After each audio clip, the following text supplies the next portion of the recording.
right. Let's recall what we have discussed last class, and then we'll move on to few other problems. Right, we are discussing about what you call series of positive and negative terms, right? In fact, even before that, we have discussed about alternating series.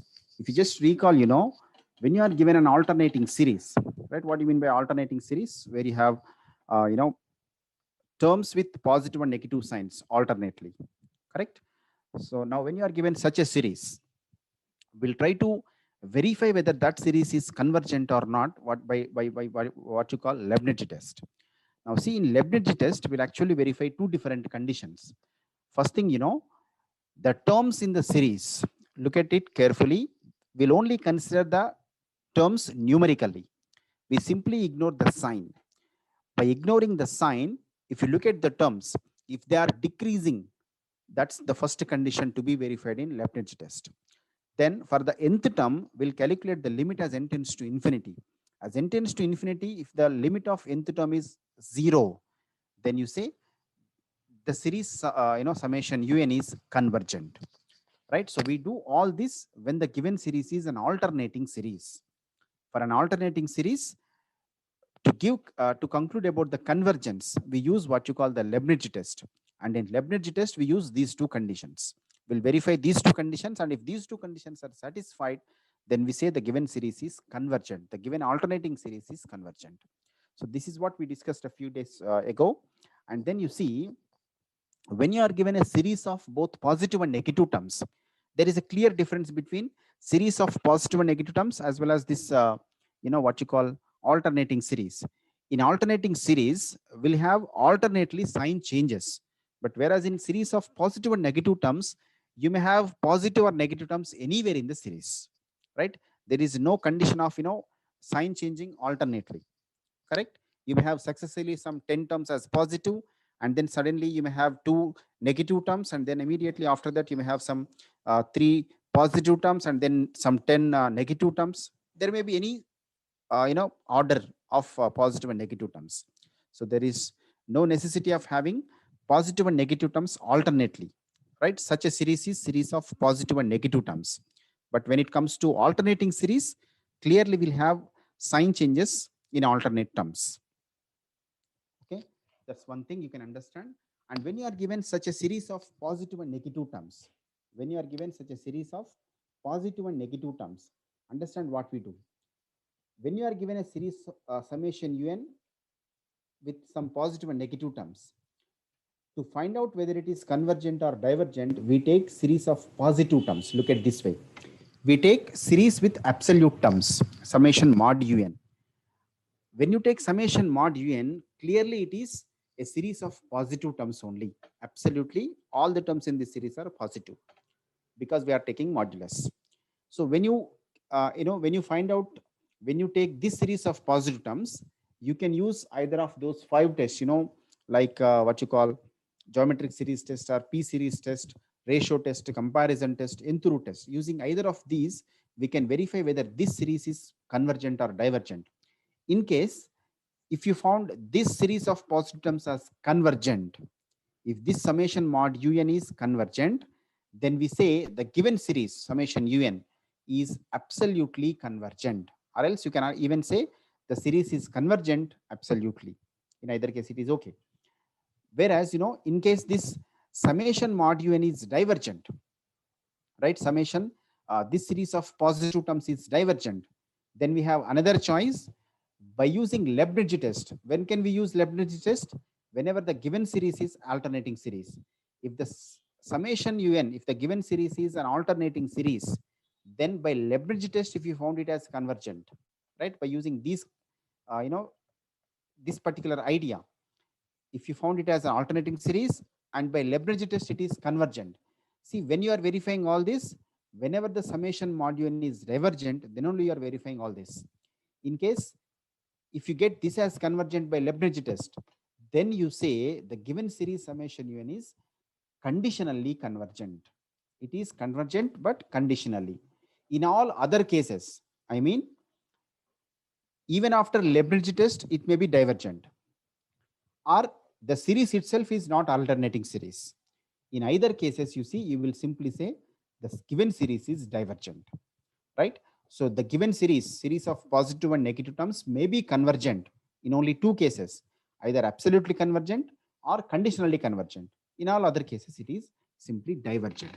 Okay, so this is how you can actually verify whether the given series is convergent. I mean, the series of positive and negative terms is convergent or divergent. Right. Let me now take a question. Look at this question. For what values of x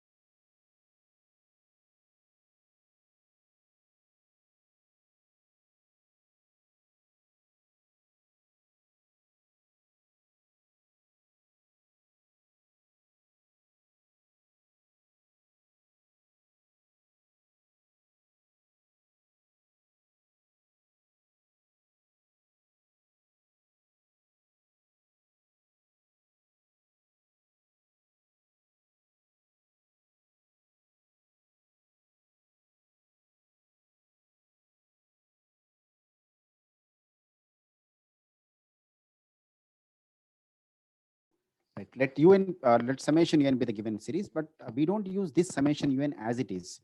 What you call, to verify whether it is conditionally convergent or absolutely convergent, we need to take initially summation mod un, right? So let me just take that. The series with absolute terms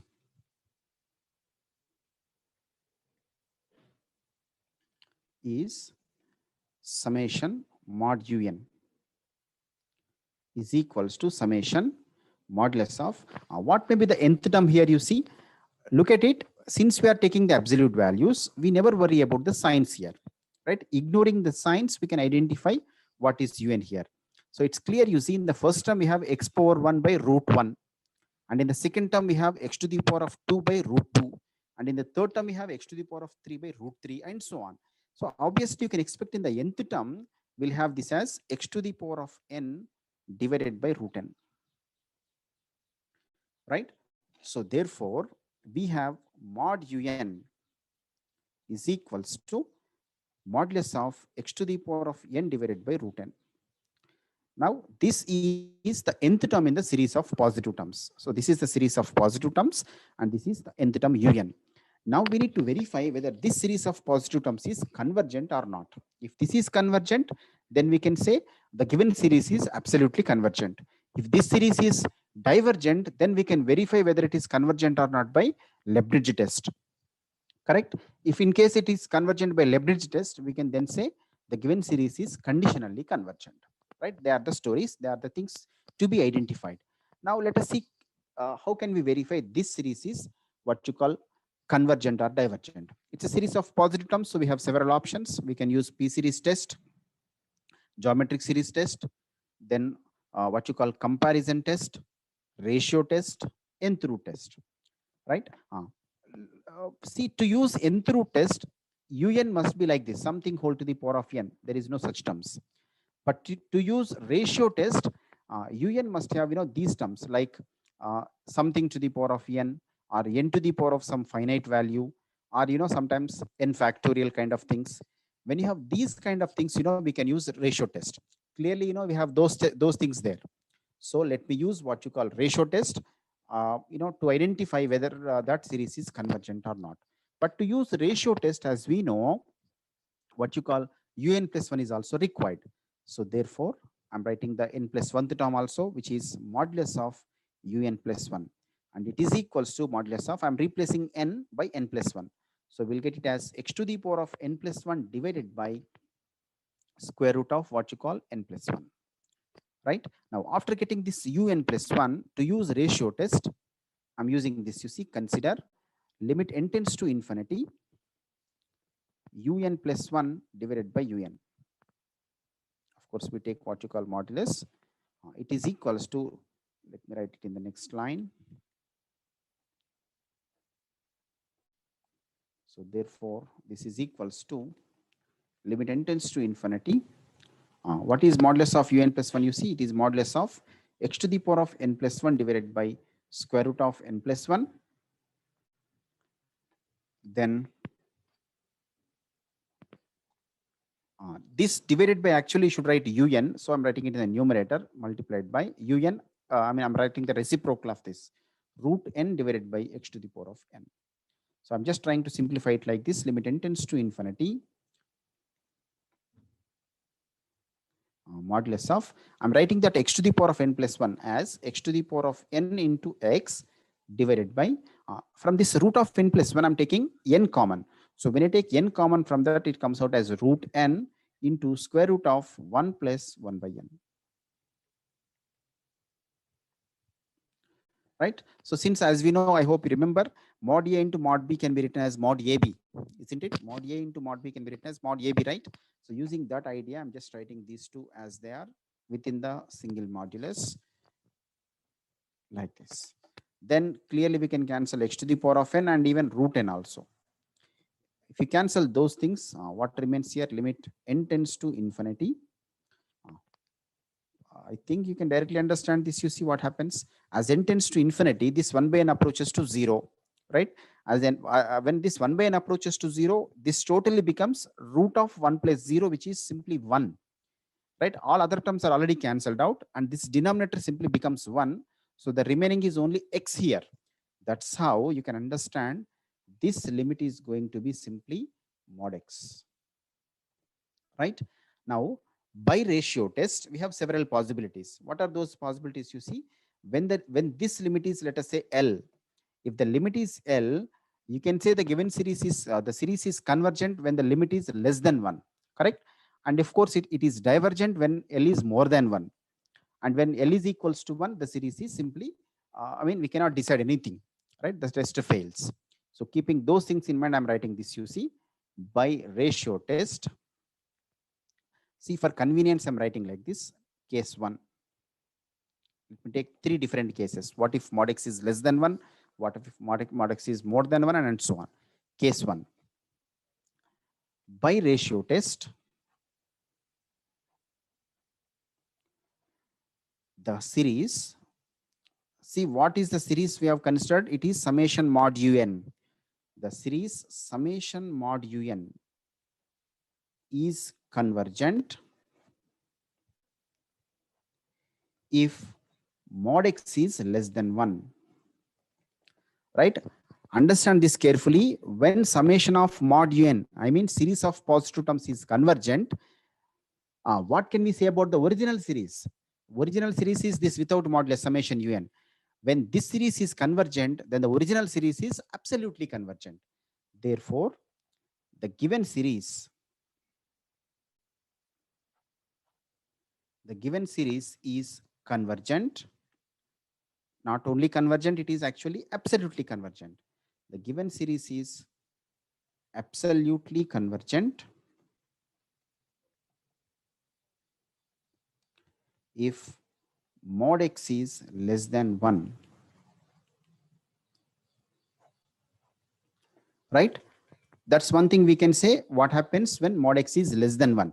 Now you see, as per the question, for what values of x it is convergent? When mod x is less than 1, in the sense when x lies in between -1 and +1, we can say the given series is absolutely convergent. Of course, it is convergent, but absolutely. This is one case what we can consider. Now let me take the second case. What may be the second case? When mod x is greater than 1. So let me take it as case 2.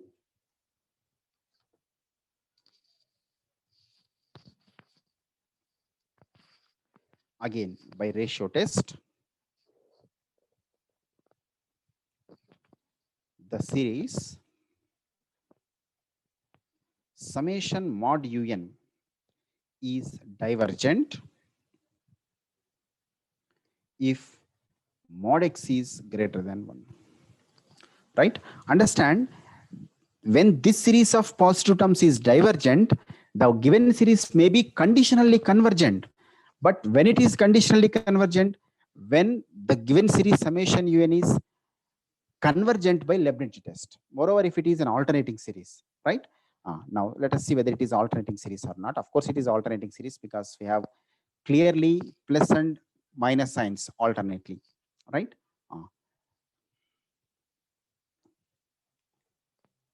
Clearly, here is a full stop. Clearly, the given series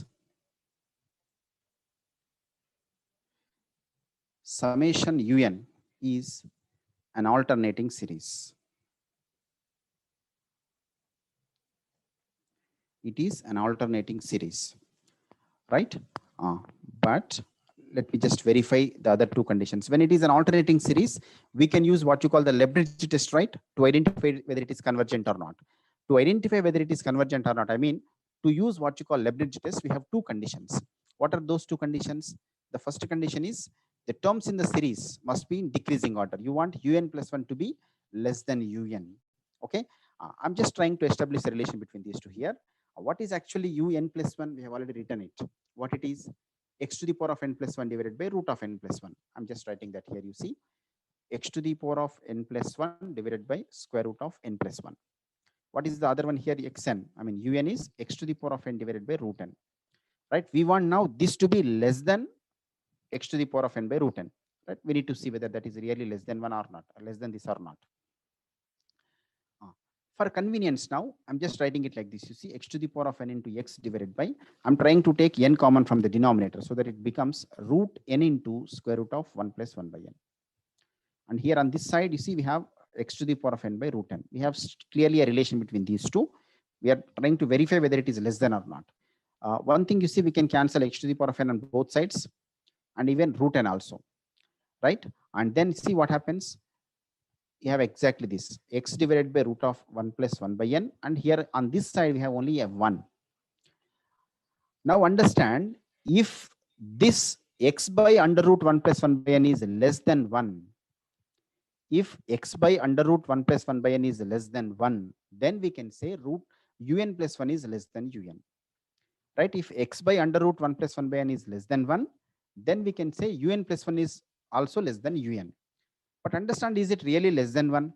As n tends to infinity, this must be true for all n belongs to n. Even when n is infinity, that should be true. But see what happens when n tends to infinity here. This denominator approaches to 1. As n tends to infinity, this denominator approaches to 1. Therefore, we'll get x as less than 1. When x is less than 1, look at this way. When x is less than 1, then un plus 1 is less than un. But see what is x here? We have x as greater than 1. So when x is greater than 1, we cannot say un plus 1 is less than un. In fact, when x is more than 1 here, obviously un plus 1 is also more than un. Right? That's how you can understand the first condition of Leibniz test is not satisfying here. Therefore, I'm just concluding it this way. That's how. Clearly, the given series summation n is an alternating series. But un plus 1 is greater than un for all n belongs to n. Right? Therefore, we cannot use Leibniz test, right? Therefore, the given series summation un is divergent. We cannot say anything about the convergence here, right? In the first case, when mod x is less than 1, yes, we got convergence, and therefore the given series was absolutely convergent. That was finished. But now here, since this absolute term series is divergent, we thought of using Leibniz test, but the first condition of Leibniz test is not satisfied. Therefore, we can say the series is divergent, right? Now let me take the third case. What it is? What if mod x is equals to 1? By ratio test again.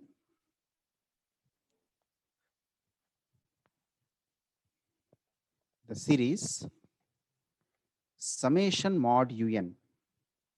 Please don't get confused. Here I'm speaking about mod un, and here I'm speaking about summation un. We're in the right track, I hope so. Right? Then, when by ratio test, when the series summation mod un, what happens, you see? May converge or diverge. I mean, we cannot say anything, test fails. May converge or diverge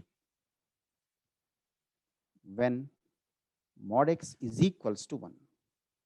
Here it is actually test fails. That is the case.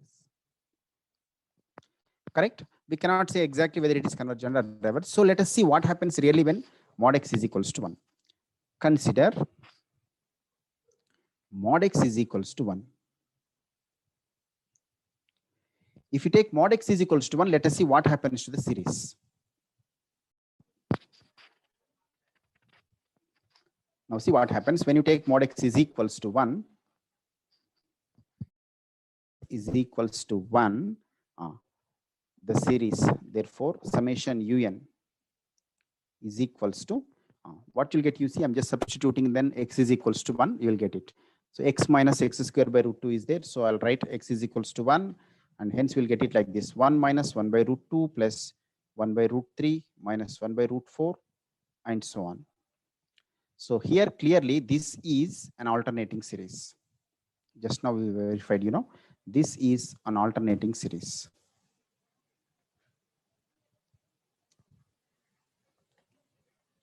Right now, when this is an alternating series, what is its nth term? This is an alternating series with un is equals to 1 by root n. Right, un is equals to 1 by root n. Understand, because it is an alternating series, while writing the nth term un, I'm ignoring that sign. I'm not worried about that sign. I'm only taking the remaining things. Un is only 1 by root n. Now, if this is 1 by root n, when it is an alternating series, we can use Leibniz test to identify whether it is convergent or not. So to use Leibniz test, we need what you call n plus 1th term also. Right? We need to see whether the terms in the series are decreasing or not. So I'm taking what you call un plus 1. Therefore, un plus 1 is equals to 1 divided by square root of n plus 1. Right?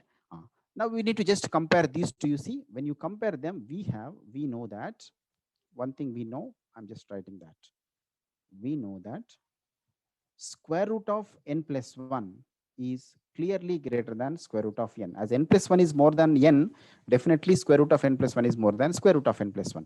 So this implies when you take their reciprocals, 1 by square root of n plus 1 is clearly less than, square root of n.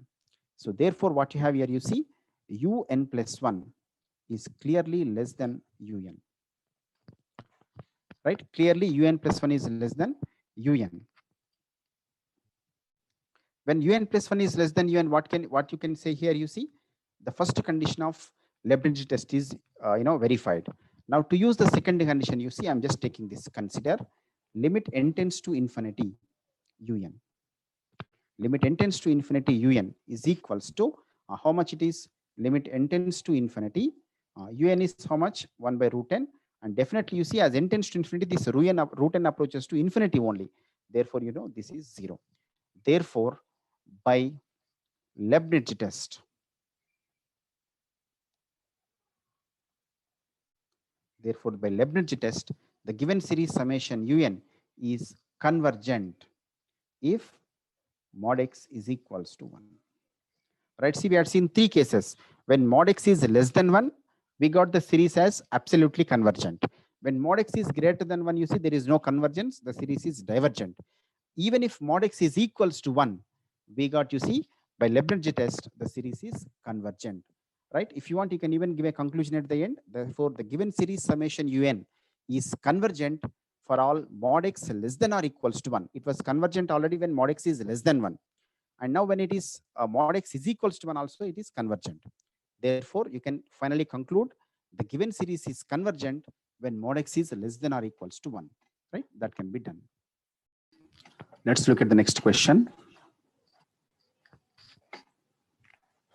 Right. Look at this. Test whether the series is conditionally convergent or not. Right? Look at the series carefully. We need to verify whether that is convergent, conditionally convergent or not. Recall in which case we will get conditionally convergence. Right? To get what you call conditionally convergence, we'll initially take, you'll be given initially one series summation un with some positive and negative terms, of course. then we need to take summation mod un. We need to take series of positive terms from this absolute terms. After that, you see, if we will verify whether this is convergent or not. In case if this is convergent, we'll say the given series is absolutely convergent. Right? If this is a convergent series, then we'll say the given series is absolutely convergent. In case if this series of positive terms is divergent, right? If this series of positive terms is divergent, then we'll use what you call Leibniz test. Right? We'll use what you call Leibniz test. And by Leibniz test, if it is convergent, then we decide the given series summation un is conditionally convergent. Right? So to get conditionally convergence, we want the series of positive terms to be divergent, and then that, we want that to be convergent by Leibniz test. Then we may get conditionally convergence. So let us first take the series of positive terms, and then we'll see whether it is divergent or not, and of course for other things as well. So to begin with, you see, I'm taking it as let summation un be the given series.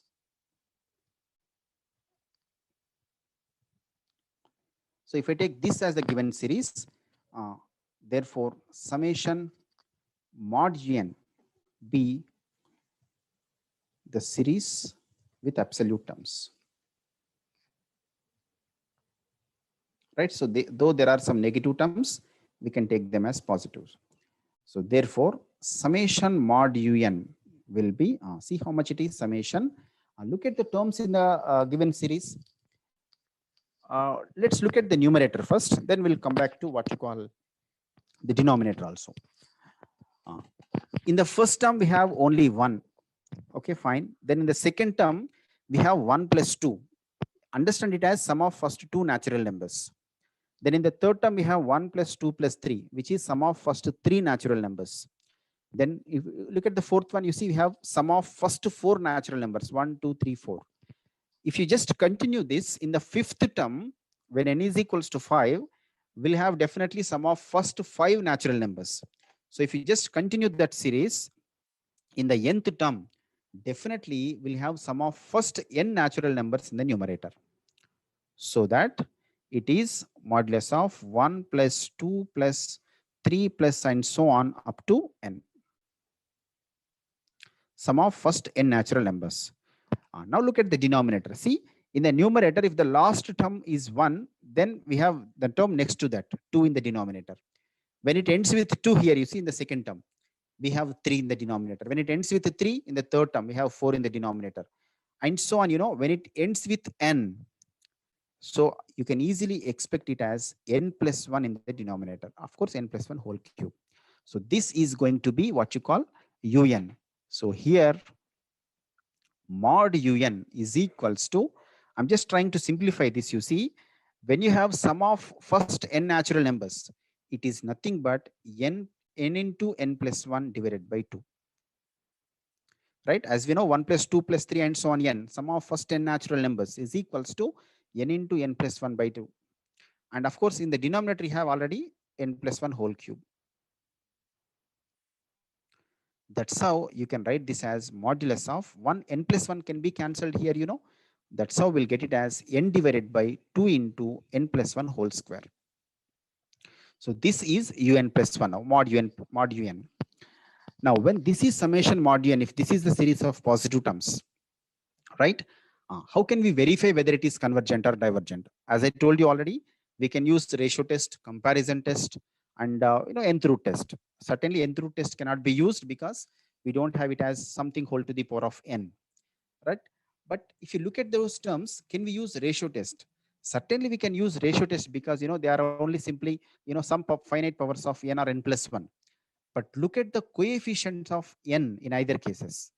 In the numerator, the coefficient of n is 1. Even in the denominator, the coefficient of n is 1. When you have the same coefficients, if you take un plus 1 by n, and if you take limit as n tends to infinity, we'll get certainly that limit as 1. And when the limit is 1, by ratio test, we cannot give any conclusion. I mean, we'll say simply the test fails. So that is also absolutely of no use, right? So let me just think of what you call comparison test. To use comparison test, what can we do? We need to rewrite this function, un, as some function of 1 by n. We need to take certain terms as common, and we need to rewrite it as a function of 1 by n. And as a product of this, you see, prior to this, we'll have something else here. And whatever you get here, you see, we take that as what you call Vn, right? So I'm just trying to write it as a function of 1 by n by taking certain terms common. So we'll get this as, I'm writing this as what you call n as it is in the numerator. And of course, this 2. And now from the denominator, I'm trying to take an n common. So when you take n common from the n plus 1 whole square, it comes out as what you call n square. And in the bracket, we'll get it as 1 plus 1 by n whole square. Right? Now see, one n can be cancelled here, right? So that we'll get it as modulus of 1 divided by 2n into 1 plus 1 by n whole square. See, for my convenience, I'm writing it like this. I'm bringing 1 by n out of the modulus, 1 by n into modulus of 1 divided by 2 into 1 plus 1 by n whole square. One thing is for sure, because n is a natural number, 1 by n cannot be negative. So it's not a problem whether you take modulus or not for that. Now see, this is clearly within the modulus. It's a function of 1 by n. And whatever is there, as a product of this prior to that, that can be taken as what you call Vn. So here I'm taking 1 by n as Vn. Let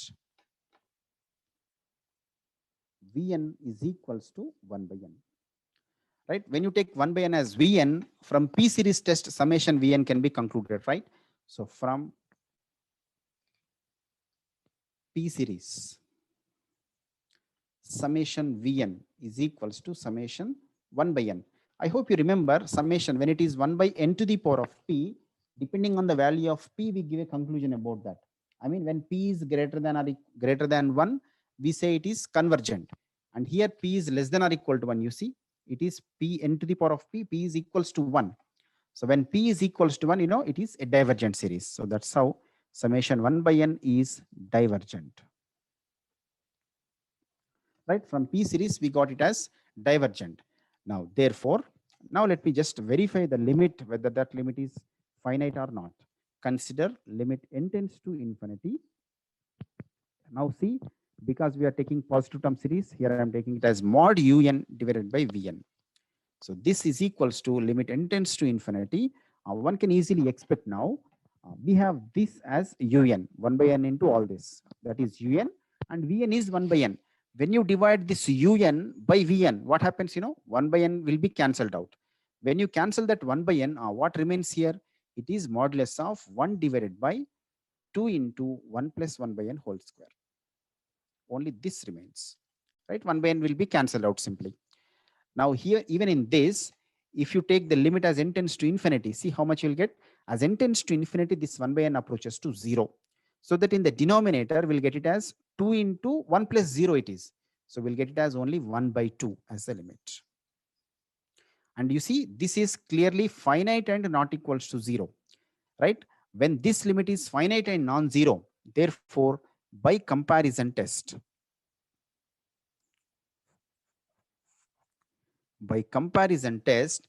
we can say summation mod un and summation Vn behave alike. Right? These two series behave similarly. What is actually summation Vn? It is actually some divergent here. Since that is divergent, therefore we can say summation mod un is also divergent. See, in fact, this is what we are expecting. When the summation mod un is divergent, then we'll verify whether that is summation un is convergent or not by Leibniz test. Then we may get conditionally convergence, So clearly here summation mod un is divergent. Therefore, let us consider the actual series. Now,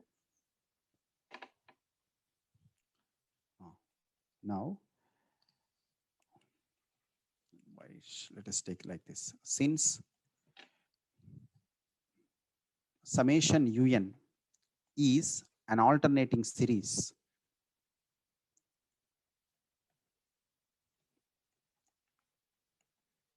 I'm just trying to use what you call Leibniz test,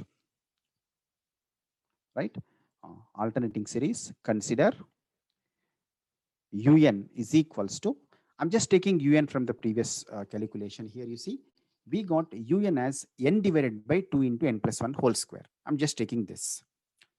Consider un is equals to n divided by 2 into n plus 1 whole square. And then if this is un, what may be un plus 1? Let's replace n by n plus 1. You know, un plus 1 is equals to, we'll get it like this, n plus 1 divided by 2 times n plus, I'm writing n plus 1 in place of n. So it becomes n plus 2 whole square. Fine. So that is un as well as un plus 1 here. When these two you have, we need to see whether these terms are decreasing or not. To identify that, we want un plus 1 to be less than un. So to identify this, also consider the difference of these two. un plus 1 minus un. So this is equals to, see what is un plus 1? It is n plus 1 divided by 2 times n plus 2 whole square minus n divided by 2 times n plus 1 whole square. Fine. Let me just take what you call LCM and see how much you'll get. This is equals to, if you take the LCM is this 2 times n plus 1 whole square into n plus 2 whole square. Right? What you'll get in the numerator now, you see, already have 2 times n plus 2 whole square here. So n plus 1 into this n plus 1 whole square. So we'll get it as n plus 1 whole cube minus, here it is n into n plus 2 whole square. Correct? N into n plus 2 whole square. I'm just trying to expand these terms. When it is n plus 1 whole cube, you know, a plus b whole cube formula, I'm using that. A cube plus b cube plus 3ab square, 3n into 1 square, plus 3ab square, 3 into 1, 3, and b square means n square, you know, 3n square minus, if I multiply these two, what you'll get here, you see, n into n plus 2 whole square means it 4 plus 4n divided by, I'm not anyway multiplying these, let me keep them as they are. The idea here is whether n plus 1 is, definitely n is a positive integer, right? So n plus 1 is also positive, and when you even if you take a square, definitely the denominator gives us a positive value. No more doubts about that. But we're only looking about the numerator, and if that numerator is negative, you see we have some advantage. I'm just trying to do it like this. Certain terms can be cancelled here. You see here you have n cube, and here also we have n cube. N into n square is n cube. Anyway, for convenience, I'm writing all those things. It is equals to, in the numerator, we have n cube plus 1 plus 3n plus 3n square and minus n cube minus 4n minus 4n square. All this divided by, you know, this denominator 2 into n plus 1 whole square into n plus 2 whole square. Right? Certain terms can be cancelled here. You see n cube can be cancelled. If you look at the n square terms, 3n square minus 4n square, we have minus n square. And then 3n minus 4n, it is minus n. And anything else, we have 1 here. Right? Minus n square plus n minus 1 divided by, you know, 2 times all these things. As we discussed just now, clearly the denominator is absolutely positive. No more questions about that. And see here, what happens to this numerator? One point is clear, n is definitely more than 1. It is integer, and even n is an integer, what you call a positive integer, definitely. Since it is a positive integer, n will be greater than or equals to 1. Let us see what happens to the numerator when n is equals to 1. If you take n is equals to 1, you will get actually minus 1, minus 1. Right? When you substitute n is equals to 1, you'll get these things. Even if you cancel the last two, we'll get this as a negative value only. If you check by chance n is equals to 2, right? Then you'll get like this, you see, minus 4, minus 2, plus 1. Certainly here also we'll get it as a negative value. So clearly, for all n, this is going to be negative only. You can just randomly check for anything. Even for n is equals to 1 itself, you are getting it as negative, right? Therefore, clearly that is less than 0 for all n belongs to n. Since it is negative, what can we say? We see where you have started. You have started with un plus 1 minus un, and you got it as less than 0. Therefore, clearly, un plus 1 is less than un. Since this is less than un, therefore, you can say the terms are decreasing. The terms in the series are clearly decreasing. When these are decreasing, you see, we'll consider the other one. Consider limit n tends to infinity, nth term un, which is equals to limit n tends to infinity. What is un? You see, I'm just taking that n divided by 2 times n plus 1 whole square, right? We have actually verified this a few minutes ago. If you take n common in the denominator, see what happens. We have n here, and when you take n common from the denominator, we'll get it as 2n square into 1 plus 1 by n whole square. Correct? Now you can cancel one n, you know. That's how we'll get this as limit n tends to infinity. When you cancel one n in the numerator, we'll get it like this: 2n into 1 plus 1 by n whole square.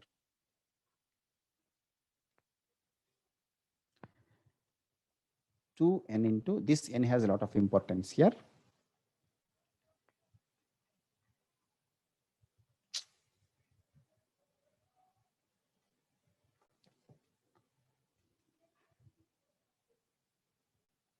Now, as n tends to infinity, one thing is for sure, this 1 by n approaches to 0. Correct? That 1 by n approaches to 0. But here you see again one n in the denominator. Because of that n, you know, it becomes 1 by infinity simply. Right? Since this is 1 by infinity, certainly we'll get this limit as equals to 0. Therefore, by Leibniz test, you see both the conditions are satisfied now. Right? What is the first condition? The terms are decreasing, and even this limit is also equal to 0. Therefore, by Leibniz test, summation un is convergent. Right? See where you have, where you are, you see, initially we got summation mod un as divergent. Summation mod un, we got it as divergent. And here by Leibniz test, we got summation un is convergent. Therefore, the given series, summation un is conditionally convergent.